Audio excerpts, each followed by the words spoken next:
Iya, iya, Mak. Wow. Luas banget. Ya ampun. Tapi ini tadi pakai ini loh. Pakai jempol. Kayak orang mau absen kerja. Kak, ini kan mewah banget nih. Ini halus banget. Kebayang enaknya tidur di sini gitu. Aku jadi memikirkan dulu waktu kakak kecil itu gimana keadaan tempat tidurnya kakak Tri dulu? Kalau dibandingin sama ini beda 1000%. 1000% loh. 1000%. Dulu aku tidurnya aja masih pakai alas yang itu loh, yang kapuk. Kapuk. Oh iya, kasur kapuk. Yang warna merah itu kan, Yang Kak? merah garis putih itu. Iya. Oh, dia gitu dulu ya. Tapi ngomong-ngomong nih, Kak. Kenapa? Gue nggak enak sendiri di situ. Diomelin kameramen. Iya. Tapi kalau misalnya mau ngerenov nih kamar tidur sama kamar mandi di ujung, budgetnya berapa sih, Kak? Kalau untuk ukuran ini kan kurang lebih 8 kali 10 ya. Sampai walking closet sama toilet. 80 mau di cluster itu, Kak. Ya, di Depok itu udah 350 itu. Iya, rumah. Ini beneran aku baru inget karena ukuran rumahku segitu. Di Samarinda. 80. Apa di sini ada mamaku ya? Mama. Jadi Berapa kurang untuk besaran ini kurang lebih ya, tergantung tema yang mau di Oke. bikin. Iya, iya. Biasanya sih range antara 30 sampai 80 jutaan lah. 30 sampai 80 jutaan Itu ya. desainnya aja ya. Desain doang ya? Berarti- Bahan-bahannya berarti beli sendiri? Tergantung, kita biasanya sih satu paket ya. Jadi mulai dari desain sampai dengan pembangunan. Biasanya ini bang borongan kan? Iya, lah kan 80 meter. Dikali. 80 juta berarti semeter sejuta. Iya. Segini nih. Nah, ini sejuta nih. Dia tuh pakai meterannya. Wah, ya maaf nih, Kak. Apa? Iya. Mari Kak. Iya. Pantesan. Aku tau gak? Aku tuh syuting Sobat Miskin, jadi aku udah tahu cium-cium aroma tas branded. Wanginya kan kalau tas branded beda wanginya, beda kulitnya. Beda ya? Ini kakak seneng tas branded? Aku sebenarnya baru banget sih hobinya Oh, gitu. baru. Soalnya dulu sempet sekitar 1 tahun yang lalu gitu kan. Aku ke toko tas ini gitu kan. Tapi waktu itu aku cuma pakai kaos sama sandal jepit gitu. Terus dicuekin sama ininya sama Mas. Jangan kebiasaan, Mbak. Jangan lihat cover debu. Kayaknya kedeketan ya. Gede banget. Jangan ngejas cover debu ya. Nih, buat mbak-mbak di luar sana, jangan pernah memandang remeh orang. Mbak ini walaupun pakai sandal jepit, kaosan, tolong dilayanin. Kalau dia langsung diusir nggak apa-apa nih. Maksa masuk bohong. Mau masuk. Ngeyel orangnya ngeyel. Tapi kenapa bisa akhirnya mengkoleksi? Karena udah pasti dulu nggak akan bisa beli dulu dong. Jadi karena kan aku sekarang aktif ngonten kan. Jadi mau nggak mau harus punya. Gitu. Oke, untuk kebutuhan konten ya. Iya. Untuk kerjaan ya. Kak, tapi ini desain kamarnya sampai sini doang ya yang ininya ya? Oh enggak, kita masih ada satu lagi yang mungkin kalau Mas Yono mau coba ngekos bisa. Oh, coba. Oke. Dia kenapa kalau kosan nawarin lu ya? Iya, penasaran nih. Ayo gimana Kak?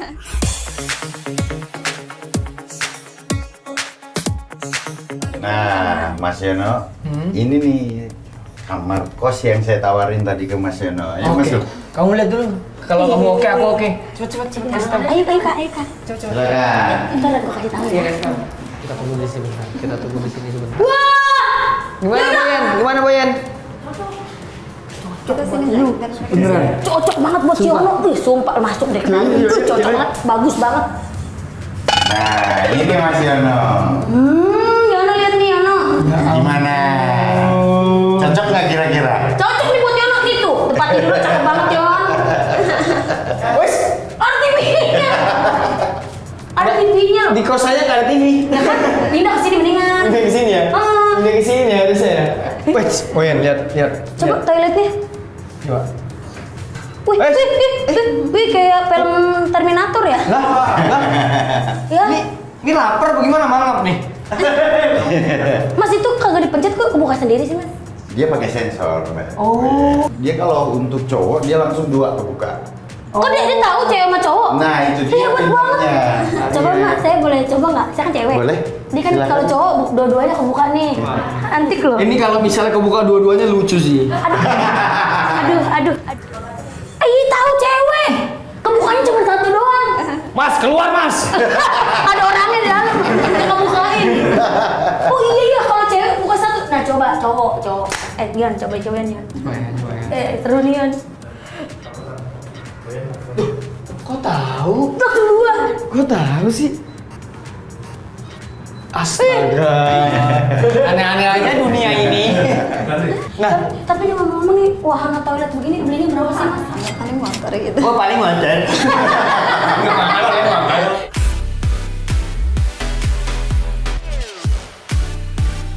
Batri, Mas Ya. Rengga makasih ya. terima kasih udah diajak Udah diajak jalan-jalan. Ke jalan-jalan. rumahnya boleh lihat dia. Iya, kita ngobrol-ngobrol bentar ya kayak. Karena mes sama perjuangan Akatri dulu. Dulu kan sebelum punya rumah semewah ini dulu pernah jualan keripik, jualan daun, ojek gitu. Terus itu tuh uangnya dipakai buat jajan apa gimana Kak? Bukan buat jajan sih, jadi lebih tepatnya buat biaya hidup. Kalau dulu kan mamaku tuh cuman mampu bayarin biaya sekolah aku kan, jadi buat makan sehari-hari, buat makan aku sama keluarga aku yang cari. Oh, udah tulang punggung dari kecil ya kayak. Iya. Tapi maaf, pendidikan kakak SMA atau Alhamdulillahnya kuliah sih. sanggup ke kuliah juga ya? Pas kuliah itu, pas bayar pertama tuh kayak daftar ulangnya itu abang aku jualin motornya buat aku daftar kuliah. Dijual motor abangnya buat biaya awal-awal pendaftaran ya. Iya, itu pun Bener-bener. pas aku kuliah aku masih tetap nyari uang, aku part time. Iya, Karena aku iya. perhotelan kan. Jadi kalau hari Minggu atau pulang kuliah aku part time di hotel gitu. Berarti kakak waktu itu kuliah dan akhirnya kakak kerja kantoran gitu ya kayak. Iya, aku jadi karyawan itu sekitar 1 tahun lebih gitu kan. Nah, pernah kan pada suatu saat itu aku diajak meeting sama atasan aku gitu. Nah, setelah meeting dia cerita, karena dia kayak ngasih motivasi ke aku kan gitu. Kalau dia itu dulunya sebenarnya pengemis kan, tapi beliau itu punya anak perusahaan 34, punya hotel, punya lounge, punya radio. Nah, dari situ aku kayak termotivasi gitu kan, gimana caranya aku bisa kayak beliau gitu kan. Nah, dulu aku pertamanya iseng-iseng dropship kan. Kalau dropship itu kan aku modalnya cuma 300.000 kan. Oke. Nah, itu aku kumpulin kan uangnya, aku gulung terus. Ya udah aku ambil barang ke Tanah Abang. Iya. Jam 4 subuh aku bangun, nggak mandi itu, langsung ke Tanah Abang, terus sampai ke kosan kan sekitar jam 7 kan, aku mandi, berangkat kerja kan. Nanti jam istirahat yang lain bernongkrong aku jualan di kantor. Sambil jualan, jadi Sambil jualan. Oh, nawarin ke teman-teman gitu? Kadang malah aku tuh pas jam istirahat aku pulang kan ke kosan kan, aku foto produk, uploadin gitu, nanti balik lagi ke kantor gitu. Terus nyambi. Sorenya tuh kalau pulang kantor tuh aku bukannya istirahat atau ngapain gitu kan, itu aku masih packing orderan, terus udah gitu ngirim itu tengah malam kadang Paketnya ya buat ke pelang-pelang. Lah itu berarti kakak nggak tidur dong kak? Di motor? Kirim barang sekali nganter. Nah itu tidurnya gimana kak? Dulu kayaknya sekitar 1 tahun apa 2 tahun gitu, aku tidur paling banyak itu 5 jam. Nih, buat orang-orang yang di luar sana nanya, kok bisa dari tukang ojek punya rumah kayak gini? Pertanyaan kok bisa? Jawabannya adalah kerja keras. Tuh. Iya. Aku tuh awal-awal masih sambil kerja kan selama 3 bulanan gitu. Pas itu mau lebaran. Kalau mau lebaran kan dapat THR kan. Ya, sayang mau keluar. Aku harusnya kayak sayang mau keluar gitu. Tapi aku pikir lagi kalau momen lebaran itu orang pasti beli baju. Benar. Oke. Gitu. Jadi Jadi aku nggak boleh putusin lepas nih. aku putusin nekat resign karena selama 3 bulan itu aku yang iseng-iseng sambil kerja aja itu omset 3 bulan itu 18 juta gitu. Wah 3 bulan 18 juta. Dari Omsetnya. modal 300.000 itu. Wow. Udah setara nih sama gaji. Iya. Lebih lagi. Malah Bisa banyak kerja kan orang lagi. lebih dari gaji Iya. gitu. Kan aku masih ada ini kan kerjasama sama yang aku dropshipping dulu. Aku upgrade lah ke jadi reseller gitu loh. Karena kadang kalau aku harus ambil barang lagi ke Tanah Abang tuh nggak sempet Iya, gitu kan. karena udah banyak juga. Nah 17 jutanya, kan 18 juta tadi kan, 17 juta aku pakai buat ngontrak 2 petak, yang 1 jutanya lagi aku pakai buat reseller gitu, jadi dapat barang gitu. Aku nggak ada pegangan sama sekali buat makan. Terus gimana makannya? Iya gimana tuh mbak? Nunggu ada orang order. Oh, berarti udah sisa duit segini, bismillah dah dikeluarin semuanya. Bisnis Iya. semua. Makan urusan nanti gitu ya. Nah, itu kan dari duit jualan 3 bulan dikeluarin semua buat modal.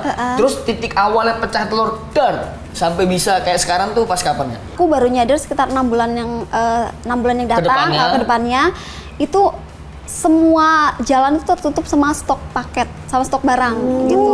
Nah Terus? dari situ aku mikir, oh aku mau ngontrak kantor yang lebih gede gitu kan, gitu. Aku mau cari yang 2 lantai.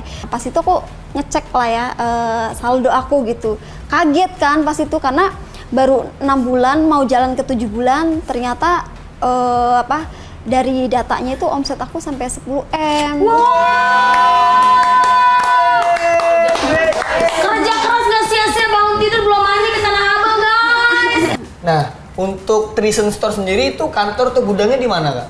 Kalau kantor sama gudang itu di Puri Gading. Di Puri Gading? Kalau konveksi sendiri kita ada di Tomang sama di Puri Gading juga. Itu yang punya kita. Jadi kita juga ada beberapa kerjasama dengan konveksi lain kan. Gitu. Itu ada sekitar 4 gitu kan konveksi gitu kan.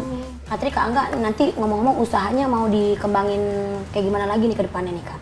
Oke, kalau dari aku sendiri, pertama aku pengen produk aku tuh dikenal bukan dari online aja, tapi dari offline juga. Aku pengen masukin mungkin ke store-store gitu, atau misalkan ada suatu lembaga yang membuat acara gitu, aku pengen masuk jadi sponsor atau apa gitu kan. Bisa tuh mau, biasa tuh butuh tuh sponsor. Itu pertama. Kalau untuk dari segi yang lain, aku pengen membuka lapangan kerja buat banyak orang. Amin.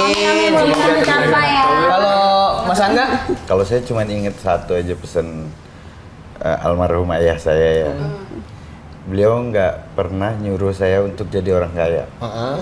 Nggak nyuruh saya untuk hidup mewah. Cuman satu aja pesan almarhum ke saya, supaya bisa bermanfaat untuk orang lain. Amin. Jadi ya itu tadi, karena kita satu visi, kita satu misi, kedepannya kita bakalan bikin grup usaha yang memang bisa membuka lebih banyak lapangan kerja. Amin. Amin. Mudah-mudahan tercapai ya. Amin. Tahun ini kalau bisa ya. Jadi udah ngurangin pengangguran. Iya. Kasian banyak kaum berbahan. Kak Tri, Kak Angga terima kasih banyak. Sehat terus, pokoknya makin sukses biar bisa banyak membuka lapangan pekerjaan ya. Kita doain ya. Makanya nih teman-teman, akhir kata mainlah kalau mau orang sukses biar kita semangat dan termotivasi. Jangan pernah mengeluh, karena mengeluh nggak ada duitnya. Kaya, kaya, kaya.